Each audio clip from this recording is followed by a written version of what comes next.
En Angola, le chef rebelle Jonas Savimbi, mort il y a 17 ans au combat, a été enterré ce samedi dans son village natal, un signe important pour la réconciliation nationale, plus d'une décennie après la fin d'une guerre civile sanglante.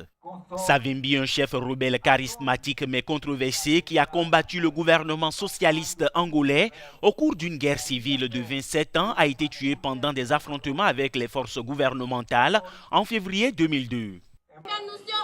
Ce qui se passe aujourd'hui, c'est quelque chose qui était censé avoir lieu il y a 17 ans. Si les Angolais pouvaient penser à la réconciliation nationale, cela devrait se réaliser. Si nous pouvons nous considérer comme frères et sœurs appartenant au même pays, ceci aurait dû se produire il y a longtemps, il y a 17 ans. La mort de Savimbi a ouvert la voie à un accord de paix, mettant fin à l'un des conflits les plus longs et les plus sanglants d'Afrique, qui a éclaté après l'indépendance du pays en 1975. Il est l'un des leaders de l'Angola qui sont entrés dans l'histoire pour avoir apporté la démocratie.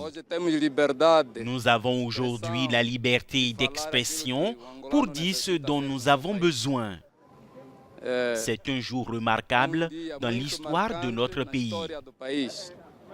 Cette année, après de longs pourparlers, le gouvernement a convenu avec l'UNITA et la famille Savimbi d'organiser ses funérailles ce samedi dans le village de Lopitanga, au centre de l'Angola, où le père de Savimbi est enterré. L'accord a été débloqué après que le président José Eduardo dos Santos, l'ennemi juré de Savimbi, se soit retiré en 2017 et remplacé par João Lourenço, qui est considéré comme un réformateur.